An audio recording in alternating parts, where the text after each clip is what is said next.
can't get any words. Podcasts don't last, giving you the real talk, no holding back. Can't get any worse, we'll make you see. There's always a silver lining. We'll set you free, so join the movement. Let's change the game with the Can't Get Any Worse podcast. What's going on, everyone? Welcome back to the Can't Get Any Worse podcast. How are we all today? I hope we're well, and we are ready to rip into this episode that is the UFC 319 breakdown. So it's finally upon us, ladies and gentlemen. To be honest, I've been pretty open to the fact that I was skeptical as to whether or not this fight was ever going to eventuate. But unless something crazy happens between now and Sunday, it looks like everything is full steam ahead, ladies and gentlemen. We are in for the middleweight title fight between Dricus du Plessis versus Khamzat Chimaev. And look, we're going to break it down in depth, but if this delivers the way that it should deliver, this has the potential to be the greatest middleweight? Oh my gosh, that's why you guys come back, guys, for that professionalism. This could be the greatest middleweight title fight of all time, which is an absolute insane thing to say when you look at the fighters that have graced the middleweight division over the time, like Adesanya as of late, George St. Pierre. Who else is a great middleweight? Heaps of people. Anyway, let's rip into some news headlines and gossip and things like that before we do break down the card.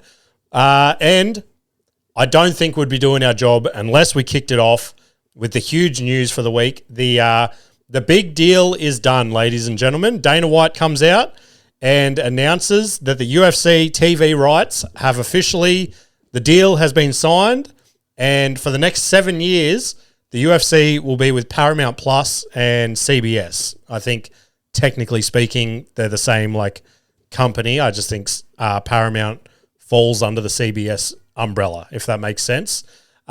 So obviously waking up, seeing that, it's huge news. Well, the deal's done. Then you keep reading his post.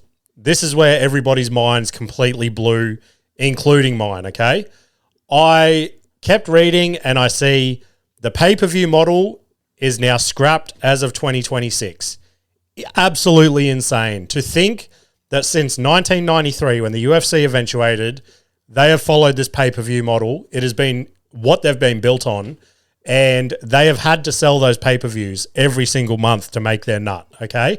Because unless they absolutely stacked these cards, there was no way people were going to fork out the money to buy these, and then the UFC only makes their money through ticket sales and sponsors and things like that. And don't get me wrong, it's they'll be making a killing on that sort of stuff, but so you've got a bit of an idea. I saw someone break down the sums of this. Now the average person, if you buy every UFC pay-per-view a year, you now go from spending around $1,200 a year on just UFC pay-per-views to $120 just in a Paramount subscription, which is nuts. Okay, that's insane. I'll put my hand up. I don't know if I saw that on the 2026 bingo card, but they've gone and done it. So as of 2026, you can watch every single UFC pay-per-view, every single UFC event, everything UFC, absolutely free, excluding a Paramount subscription, okay? Which is fuck all. $8 a month, you get all that. Like I said, I just broke down the numbers. It speaks for itself. Now, let's take a step back, okay? Obviously, as I said, I woke up, I saw this news, I started squealing like everyone else on the internet, and then as I got to finish reading the post, there was just a lot of shit that was just saying in the US, and I was like, I feel like Australia's about to get fucked in the ass right now. I feel like not only have we got a UFC Perth card coming up, which I'm not going to lie, it doesn't exactly entice me. When they announced it, I was like, I'd fucking give my left nut to go to this UFC card in Perth. And then I think, who's the main event? Is it Dominic Reyes versus, I don't even know. I think Dominic Reyes is in it. Might even be against Sean Strickland again. I don't fucking know, but no, it wouldn't be Sean Strickland. That's what I mean. It has not tickled my fancy, guys. So I would not be forking out money to go to Perth and watch a less than desirable UFC card. Now, before we rip in, I just thought I would do my due diligence. Holy shit, stuffed it up, and I haven't even got to the fighters' names yet. Now, I wanted to know exactly what this meant for Australian fans. Okay, now I want to preface this. I'm not a professional. I haven't got this off any professional word of mouth or anything like that. This is just purely from what I can see on the internet, plus a little bit of help from my friend Chat GPT. Okay, so let's break it down bit by bit. What the new deal is in the US. Paramount has signed a 7-year, $7.7 billion media rights agreement with the UFC's parent company, TKO, starting in 2026. So that's roughly $1.1 billion a year for the UFC. Absolutely insane. It phases out the traditional pay-per-view model for the UFC's marquee numbered events. Instead of all 13 pay-per-view events plus 30 fight nights per year, it will all now be available via a Paramount Plus subscription at no extra cost. And then this was the little bit that came out after Dana had made this announcement and the world had gone nuts about it. Dana comes out and goes, if a fight comes along that really interests me, we might do a pay-per-view for it. Which, that screamed to me, okay, the pay-per-views that are going to be for free on Paramount Plus are pretty much what we've been seeing as of late. I've been pretty vocal. Nothing has really blown me out of the water the last probably 6 months in terms of UFC pay-per-views, like only when Volk's been fighting or like my favorite fighters in the main event. That's really all that's got me to pay pay for these pay-per-views, okay? The rest of the cards have been pretty, I don't want to say dog shit, but it's been hard to pay $70 or $60, whatever it is these days, to watch the card. So when Dana said that, I was like, what are you playing at here, Uncle Dana? And that last dot doesn't really matter. But what does this mean for Australia? Here we go, guys. So all the Australians like me that were excited for this is what it means for us. Dot number 1, no immediate change for now. ESPN Australia will continue to hold the multi-year rights to broadcast UFC fight nights, pay-per-view, prelims, and supporting programming. Foxtel's pay-per-views will be available via Foxtel's main event and KO. So they have the rights until the end of this year. So then it's just signed off. The new Paramount deal currently only applies to the US market, while international markets, including Australia, are handled separately. Paramount has expressed interest in pursuing global expansion of its UFC rights as they become available. But nothing has changed yet for Australia. So I just said, can you summarize that? Just to clear things up. For now, nothing changes in how you watch UFC in Australia. ESPN, Foxtel, KO, and Main Event continue to deliver the action as per before, but keep an eye out once the current contracts expire, likely to be at the end of 2025 or beyond. Paramount could become a new player in the Australian market, potentially offering a similar pay-per-view free model here, but nothing has been confirmed yet. So my excitement went from fucking, okay, this is the sickest news. Uncle Dane has done it again. He's delivered the goodies here, to now, okay, nothing's really fucking changed for me. This sucks. I'm still going to have to fork out $60 to watch, I don't know, who's a shit main event I can think of right now. Who knows? But anyway, you know what I'm trying to say. So the other side of this is now the whole fighter pay thing has come out. Everyone's gone, holy fuck. The UFC and Dana, they've struck this $7.7 billion deal. How much of that is going to be passed on to the fighters? Surely we're going to increase fighter pay. I've heard on a couple of MMA podcasts that I listen to, fighter pay will be increased by 5%. That is the current talkings of how much it's going to go up. Look, 5% isn't a great deal, but 5% is probably enough for them to look down the barrel of a camera and go, guys, we gave the fighters a pay rise. What more do you want us to do, you know? Well, Dana's like smoking his cigars on his yacht.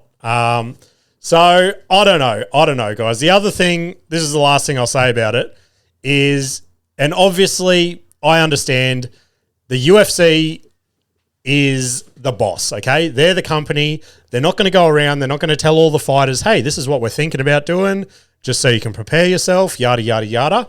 But anyone that's seen this clip on social media, it's quite, I don't know, it took me by surprise when I saw it. So Tom Aspinall, heavyweight champion, pretty much just had over a year off from fighting with the whole Jon Jones stuff around, okay?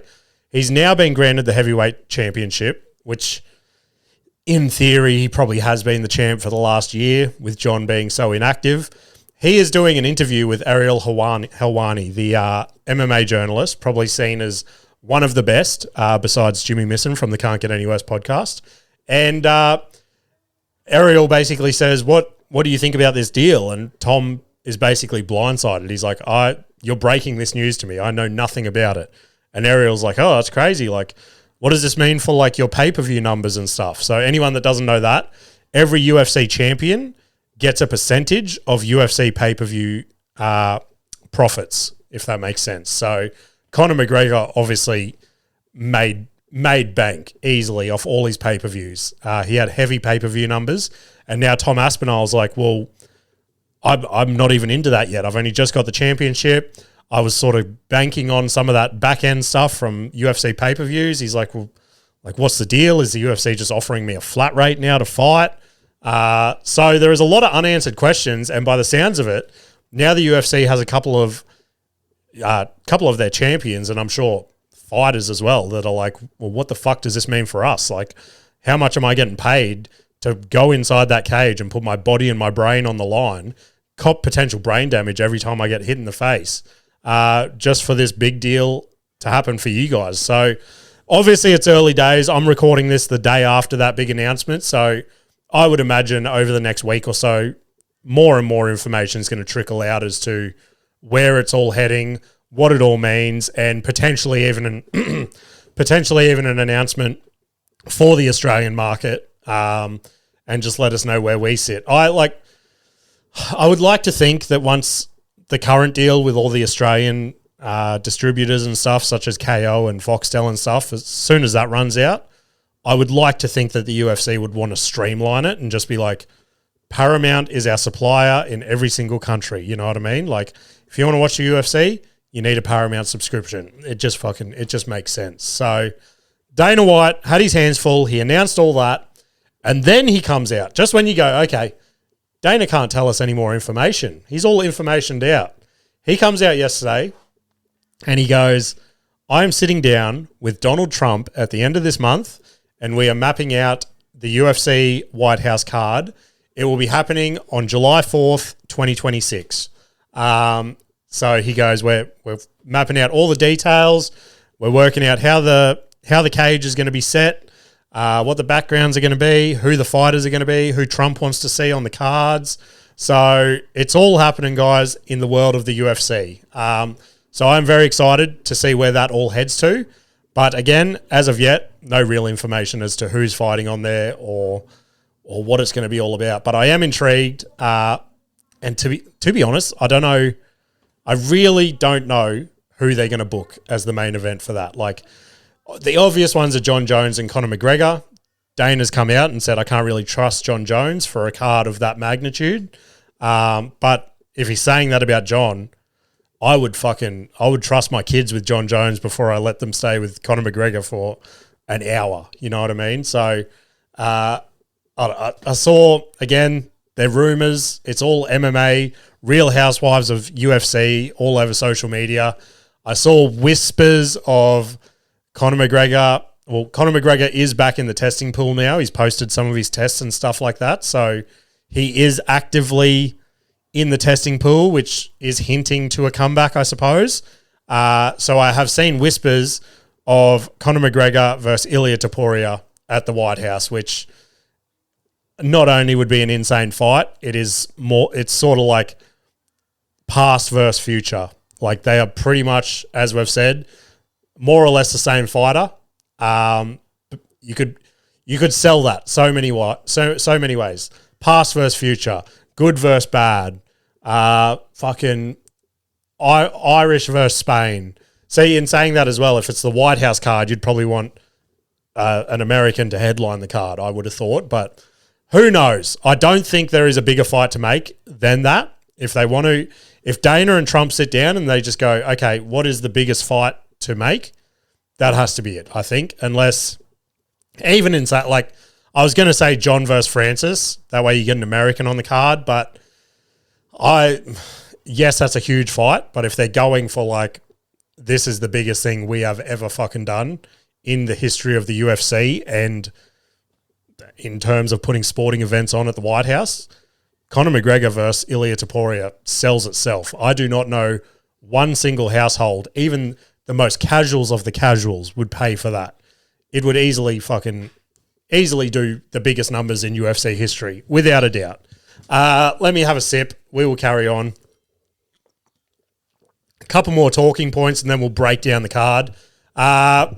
In terms of commentating this week, we have the team back together. Joe Rogan returns to the UFC main event, like pay-per-view commentary team, after taking the last one off for still undisclosed reasons. So usually something comes out. So I can only suspect that he did genuinely have like a family emergency or something.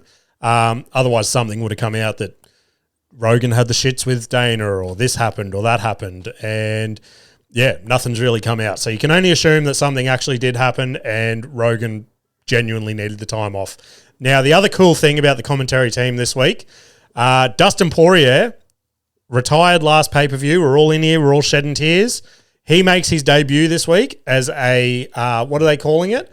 A desk analyst for the first time since retiring. So I'm stoked that the UFC is looking after Dustin like that, giving him a job and just still seeing him in the scene, you know what I mean? Rather than just sort of fizzling out. Now, the only thing that does worry me with that, Dustin is the kind of guy to do that for a couple of main events, get the smell of blood. He's like a shark. He's like a shark off Finding Nemo.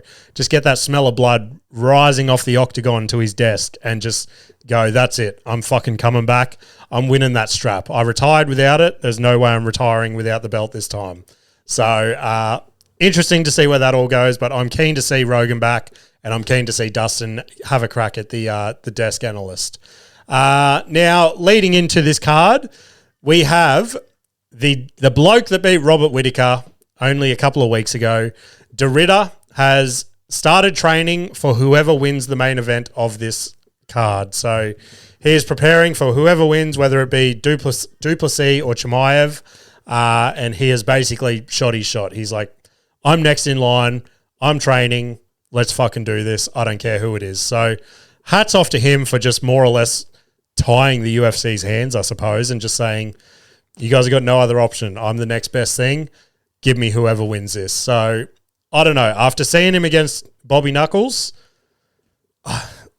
that's the thing. That's the thing at the moment. And again, I want to break this down so much, but that is not how we do it around here. We don't break down the fight until we get to it. Now, De Ridder is obviously a beast. He's come up to this point, has been insane. But the two men in this main event, like I said, potentially two of the best examples of middleweight fighters we have seen in a number of years. So it is hard to see anyone beating either one of those guys. And now to see those guys just clashing in this main event, oh God, we're going to get there, guys. I'm going to try not to blow my load before we get to breaking that one down. But let's lead into the fights, okay? We are kicking off in the early prelims with a women's flyweight fight. I know, I tried not to yawn when I just said that, but this is a replacement fight. The original fight fell out, so they found her a new opponent. We have Karine Silva versus Dion Barboza. So Silva's the favourite in this one. I'm not going to go too far into it. Not only are you guys not going to know who either of these fighters are, I am very much searching my brain as to when I've seen either of these girls fight. So I've just had a quick look at their record, quick look at the stats, things like that. I'm going Silva by a boring decision. I think her UFC experience will just help her grind it out. Also, Barbosa has a pretty terrible record. So I would go Silva by decision if you want to bet on that one. Then we go to the middleweight division. We have Brian Battle versus Nursultan Ruzaboev. Now, that has been the name I've been worried about this whole card. Luckily, we're probably going to steer clear of him. Now, Battle is the favorite in this one, and he's the younger fighter, he's the fresher fighter, and he is the better grappler out of the two. Based on that, I am probably expecting him to grind this out to a decision as well. If it's not a decision, I feel third round stoppage. If you're feeling extra risky, put a couple of bucks on a third round stoppage on that one. You never fucking know. Then the early prelims, they wrap up in the lightweight division. This is, when I saw this, I was offended, okay? I was offended for him. And then I took a breath and I go, no. James, this is how you know you're getting fucking old. I looked at the early prelims, okay? The ones that aren't even televised. And I see the name Edson Barbosa, one of the greats, one of the greatest kickboxers we have ever seen in the UFC. You throw on an Edson Barbosa fucking highlight video on YouTube, you have highlights for hours. He is insane. So we have Edson Barbosa versus Dricus Close, okay? Now, I am a bit of a fan for Close. And I'm pretty sure he had a brother that was in the UFC as well, from memory. Should have done a bit of research on that. But I am going to, for the sake of keeping my tips safe, I'm going to go Barbosa by KO. Like I said, he's just a veteran. He is one of the best strikers to step in the cage, and his fucking kicks are lightning quick. So I think if he catches Dricus off guard, it's going to be a fucking KO for the legend. But in saying that, I think if I'm going to pick an underdog, this early in the card, this is your underdog for the early prelims. So Dricus Close is paying $2.35. He's got decent cardio for one of the bigger guys in the middleweight division, and he has pretty decent wrestling as well. So that, if he does get the win, that's how I see it going out. I see him just taking Edson down and literally grinding out a wrestling decision with Barbosa. So it's literally a flip of a coin for that one, guys. But my head is saying Barbosa by KO, but my underdog spirit is just saying Dricus might grind that one out. So let's move on to the prelims. We are in the lightweight division. Fan favorite Chase Hooper is going up against Alexander Hernandez. So again, this is another one of a flip of a coin for me, okay? I prefer Hernandez, but in saying that, I have pretty much bet against Chase Hooper the last 3 fights he's had, and he's proved me fucking wrong. So I cannot go against Hooper this time. I do think it'll be another boring decision, though. If it's not a boring decision, like Hernandez can bang, okay? He's a short, stocky guy who just loves to throw hands. And I think if he comes in looking for that finish early, gasses out within the first round or two, I think Chase Hooper could get an early submission in the third. So I'm going to go Chase Hooper. If you've got a bit of extra money, go Chase Hooper by submission in the third round. Odds for that, I would imagine, would be pretty fucking up there. But then we go into the women's lightweight division. We have Jessica Andrade versus Lupi Godinez. Andrade, obviously one of the legends of the women's division. She has fought nearly all the big names in the women division that have been and gone, and she's still in there, just wanted to throw down. So she's built like a mini tank. She's got shoulders bigger than I could ever dream. So I'm just going to go. I'm going to go with my head, and I'm going to go Andrade by KO. So I think she's just going to go in there like a little wrecking ball, first or second round knockout, and that's all it's going to that's all she wrote, ladies and gentlemen. Let me have a sip, and then we'll keep cruising through these. Beautiful. Middleweight division. We have Jared Meerschaert versus Michael. Oh, this was another name I was going to struggle with. Michael Olek Nezdziuk. I fucked that up bad. Anyway, he is a Polish fighter. And look, Meerschaert is the one I know better out of the two, okay? But in saying that, I've never been a huge Meerschaert fan. He's just sort of been there. And ever since he had that fight against Khamzat, and Khamzat fucking dismantled him, made him look like a child, he has not been the same. So based on that, I am going to go the Polish fighter. I'm just going to say Michael. He's only paying $1.44. But yeah, I can't go Jared Meerschaert in this. I think he needs to wrap it up pretty soon, to be honest. Then we go, wrapping up the prelims, we have King Green, okay? It hurts me to call him King Green. His name's Bobby Green. For whatever reason, a couple of years ago, he changed his name to King. But we have King Green versus Diego Ferreira. And look, this was another one of those ones. It was like, to be honest, this whole card, I was looking at it, I was starting to break it down, and nothing was really exciting me. I'm like, oh, this isn't really exciting. I'm looking at all their records. All their records are literally all over the shop, like crazy amounts of losses, crazy amounts of wins and shit here and there. Just nothing is really jumping out. And I'm like, this is going to be a dog shit card. And then I was like, James, look at this as your underdog special, okay? This is where the underdogs can rise to the top. How many dogs do we reckon are going to win off this card? I know we've only tipped one at this point. One, maybe two. I don't remember. Go back and listen.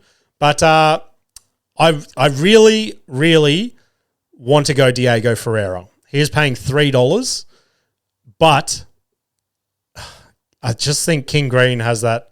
He has more experience. He's been in there with some of the big names in that division. So it's like, fuck. I've got to go King Green just because I feel like he's going to grind out a boring decision. But if it is a finish, Diego Ferreira at $3, I do likey. Daddy likey, okay? Daddy very much likey. All right, let's rip into the main card. We kick off in the flyweight division. Some would see that as the most boring division in the UFC. But sometimes I do like to watch these little blokes just fucking bang it out. And I think this one is a genuine example of that. I honestly think this is a good way to kick off the main card. A lot of people are shitting on it, but I think these two are going to go in there and throw down. We have Tim Elliott versus Kai Asakura. Now, Kai Asakura, you guys will remember, he came in recently and his first fight in the UFC was for the title. Unfortunately lost that. I think I tipped him for that one. I do not see him losing again. I see him wanting to come in here and go, signing me to the UFC was not a mistake. He is an ex-Ryzen champion. And yeah, he's the younger fighter. He's the quicker fighter. And he's striking, like the highlight videos I was watching back when he went for the title, pretty insane. So as much as I like Tim Elliott as like a UFC great, I just think Kai Asakura has something to prove, and he's just going to go in there and get this done quickly. So I'm going to go Asakura, probably first round knockout. I think he's going to want to finish this early and just put an exclamation point next to his name and go, Dana, I'm here. Give me that title shot again.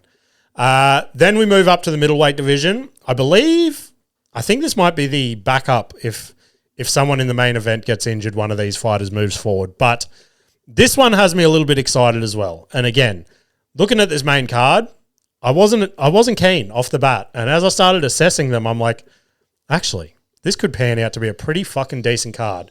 We have UFC legend Jared Cannonier, who has fought in pretty much every weight division. It is nuts to go and look at his record and see him go all the way. I think he's fought in like 4 different weight divisions. He is versing Bellator great Michael Venom Page. So Michael Venom Page has had maybe 3 or 4 fights in the UFC now. Had a bit of a bad start, but now he seems to have found his legs in the UFC, and he's starting to show us all what he's about. So Michael Venom Page is the favorite in this, which you guys know where I'm getting, okay? I was surprised by that, personally. Jared Cannonier is a fucking beast. He is built like a gorilla, okay? He has got pecs the size of buildings. And because of that, look, the smart bet, go Michael Venom Page. He's the flashy fighter. He's got every highlight video you could imagine on YouTube. He's got submission wins. He's got kicking wins. He's got punching wins. He's got them all, okay? But Jared Cannonier is straight down the barrel, throwing fucking bombs. So because of that, we are taking the underdog in this, guys. We are going Jared Cannonier at $2.50. That $2.50 is just him to win outright. But I want to go Jared Cannonier by knockout. I would imagine that's probably up around the $5 mark if I had to guess. So definite value there for Jared Cannonier. Then we move on to the welterweight division. Exact same situation, guys. We have a old UFC vet in Jeff Neal versus Carlos Pratos. Now, Jeff Neal,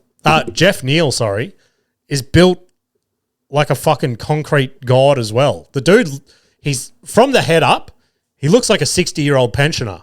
From the neck down, my God, daddy likey. Oh, God. Sorry, guys. This breakdown's been too serious as of yet, so I just had to throw something stupid out there. But, yeah, Jeff Neal, he's jacked beyond jacked, and he's up against Carlos Pratos, okay? Now, if Pratos can somehow stay composed and just avoid the distance and outpoint Jeff Neal, he might get the win. But I'm going Jeff Neal. I'm going Jeff Neal by TKO. He's paying $1.25 to win outright. Don't know what TKO is. Maybe $3 if I had to guess. So we're going Jeff Neal in that one. Then we go on to the co-main. This one has me excited as well. We have ex-Bellator champion Aaron Pico coming across the UFC and fighting Lerone Murphy, okay? Now, Lerone Murphy got the late call-up for this, I believe, and this is his UFC debut. So I was like, oh, who the fuck is this kid? I started looking at this guy. Guys, I'm impressed. Up until this point, I said to you guys, when Aaron Pico comes to the UFC, he's going to be a future champion. I did not expect the UFC to throw this young, hungry lion, this young, hungry, undefeated lion in Lerone Murphy up against fucking Aaron Pico to welcome him to the UFC. I'm going the undefeated young lion, guys, at $2.10, another underdog for the card. So lock that in, guys. Let's move on. What we're all here for, the main event. Again, this fight alone is worth the pay-per-view money, okay? Us Australians, we've got to pay it regardless. So, Uncle Dana, throw us Aussies a bone. We need some savings around here. The cost of living, it's outrageous. Now, let's start with who it is, okay? It is the middleweight title fight between Dricus du Plessis versus Khamzat Chimaev. As I said, I was skeptical that Khamzat was even going to make it into the US for this fight. Khamzat has come out this week and publicly thanked Dana White for getting him into the country. I don't know what that means, guys. I don't know if there was a couple of under-the-table exchanges of some brown paper bags or something. Potentially some forged documents. No. Donald wouldn't do that. Donald wouldn't do that for his best mate, Dana White. So, Khamzat is currently in America, and he's looking fucking jacked and ready for this title fight. One thing I do want to talk about, and I put it up on my stories today, what are we thinking about Khamzat's custom fight shorts? The UFC has recently started doing custom fight shorts for their bigger fighters and people in title fights. They have made Khamzat Chimaev some custom fight shorts for this weekend, and his nickname is the Wolf, or something to do with a wolf. And they've just, like, don't get me wrong, the blue is cool, the black, like, smoke and tribal and shit on it is cool, but then they've just slapped, like, some cartoon wolves on the side. And that's what's throwing me. If they put some, like, some real wolves on there, or even some like, where's he from? I think he's either from Russia or Dagestan or something. If they got like a traditional artist from that country to do some sort of painting and put that on the side, but it looks like they've clip arted a wolf from like Word 1998 and just slapped it on his pants. And for that, I said on my stories, I'm like, I don't know if these shorts are for a title fight or whether they're for the 4 p.m. kids class. Like, 100%, if I showed Westy these shorts, he'd go, I need those shorts, Dad. They're so cool. But as a like grown adult man, to the caliber that Khamzat Chimaev is being held at, like everyone is scared of him. Everyone's calling him the boogeyman. The guy that picks up fighters mid-fight, walks them over to Dana White and has a conversation with Dana White with a bloke up in the air holding him and then fucking just dismantling them. Insane. But anyway, let's get more to the fighting thing. I'm not going to say anything that everyone else hasn't already said. I genuinely cannot pick a winner for this. Now, that's not what we're all here for. I have to pick a winner. So, I've thought long and hard. Khamzat Chimaev stands out to me, okay? His whole come up in the UFC, he has been the scariest come up I have seen personally, okay? Not only is he dominant in the cage, such as a Khabib. So Khabib is probably the most dominant fighter we saw in the UFC. People didn't have an answer for him. He just went in there, he ragdolled him, he did what he needed to do. Khamzat can do that. But Khabib, outside the cage, one of the nicest, most humble guys you'll ever meet. Khamzat is a fucking animal. He screams in your face, I kill you. There's no controlling him. Like, I genuinely feel like they should wrap like a chain leash around him to walk him to the cage or something. He's a scary motherfucker.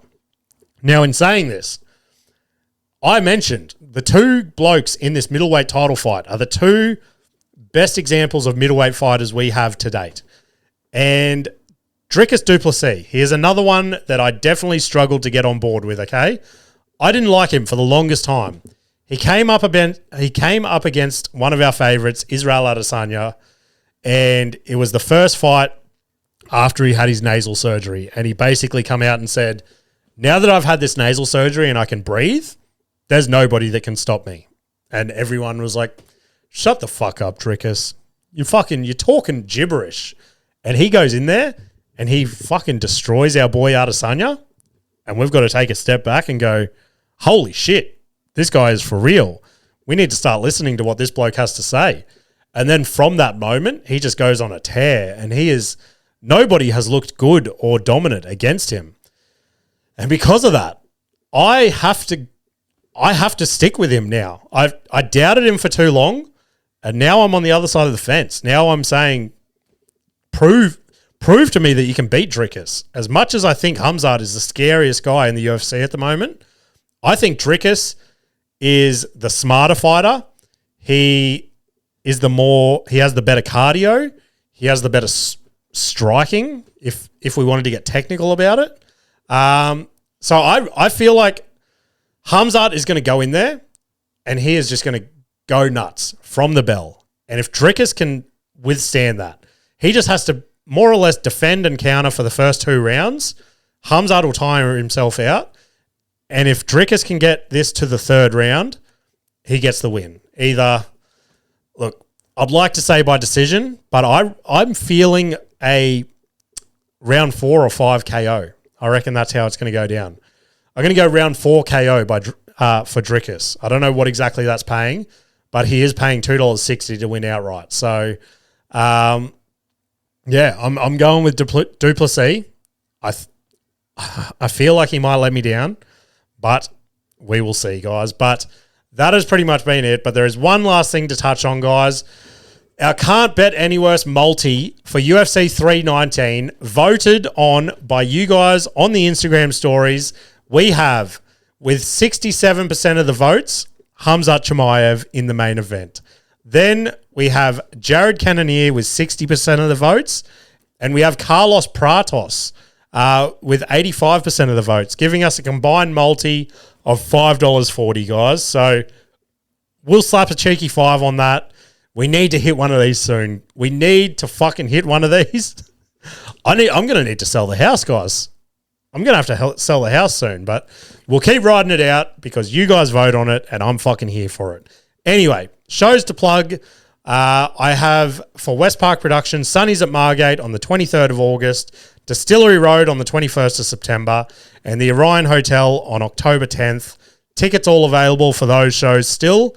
Sunny's is next weekend and very close to selling out. So jump on those tickets if you're on the north side of Brisbane and want to come watch me tell some stupid little dick jokes.